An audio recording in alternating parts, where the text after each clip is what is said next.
मित्रांनो, माझे नाव आरती आहे। मी आता 8वी मध्ये शिकत आहे। माझ्या शाळेचे नाव जिल्हा परिषद माध्यमिक शाळा पानखनेरगाव आहे। आमच्या शाळेमध्ये एक उपक्रम चालू आहे।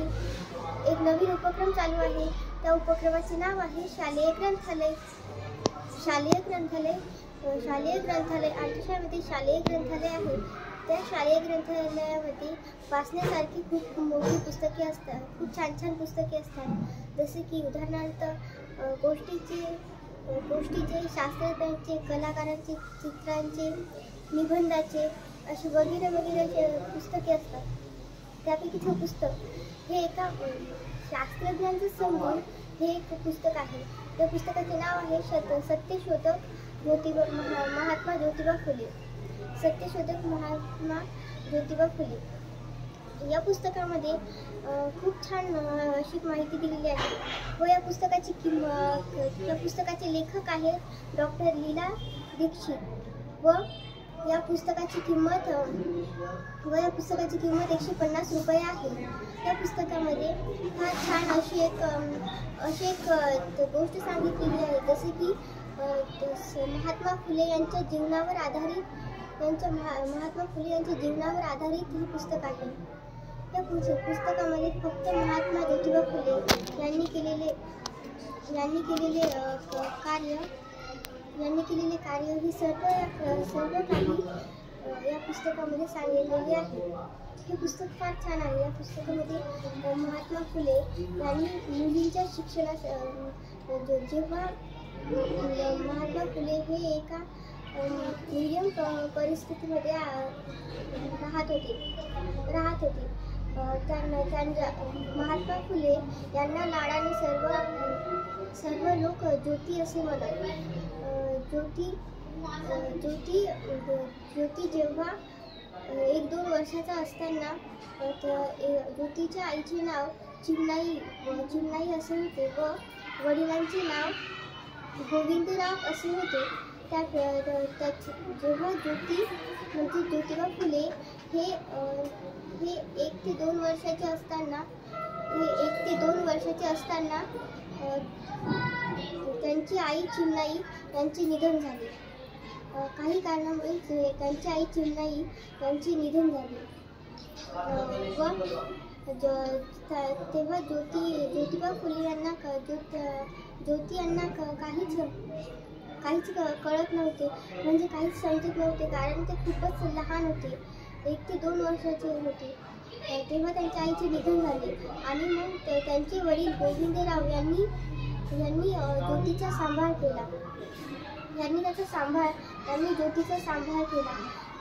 जेव्हा त्यांच्या आईचे निधन झाले तेव्हा गोविंदराव यांनी ज्योतीचा सांभाळ केला, त्याला शिकवले। तेव्हा गोविंदराव यांनी ज्योतीला एका शाळेमध्ये ॲडमिशन केले। एका शाळेमध्ये ॲडमिशन केले व ज्योती छानपैकी तिथे शिकूही लागला। पण त्या काळात असे म्हणणे होते की या लोकांना शिकण्याचा अधिकार आहे व या लोकांना शिकण्याचा अधिकार नाही, असा भेदभाव त्या काळात होता। म्हणून त्या काळात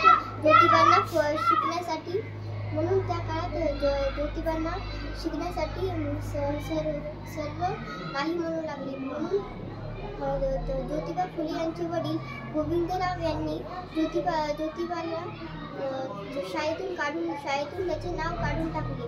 त्याला फार वाईट वाटले। नंतर गोविंदराव हे ज्योतीला शेतात काम करायला नेत असत।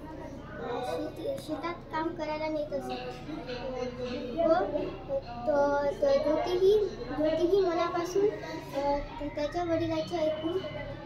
ज्योतीही मनापासून त्याच्या वडिलांचे ऐकून शेतातले काम करायला तयार होता। पण त्याला तरीही फार वाईट वाटायचे आणि तो नेहमी त्याच्या वडिलांना विचारायचा की बाबा माझी आई कुठे? पण तेव्हा गोविंदराव यांना बोलायला शब्द नव्हते। जेव्हा ज्योती लहान होता तेव्हा गोविंदराव कामाला जात असत आणि ज्योतीला घरी ठेवत होते. तेव्हा ज्योतीचा सांभाळ करण्यासारखं कोणीच नव्हतं. म्हणून गोविंदराव यांनी ज्योतीचा सांभाळ करण्यासाठी काही दासी घरी ठेवल्या व त्यांना सांगितलं की माझ्या ज्योतीचा सांभाळ करा. त्या दासी त्या ज्योतिबा फुले यांचा खूप चांगला सांभाळ करत असे. नंतर जेव्हा ज्योतिबा फुले मोठे झाले तेव्हा त्यांनी शिकून फार मोठे कार्य केले. तेव्हा मुलीच्या शिक्षणाला काहीच अर्थ नव्हता. मुलींना फक्त चूल आणि मूल याच्याशिवाय काहीच नव्हते. म्हणून ज्योतिबा फुले यांनी सत्यशोधक ज्योतिबा फुले यांनी मुलीच्या शिक्षणासाठी पुण्यातील भिडेवाड्यात पहिली शाळा काढली. धन्यवाद.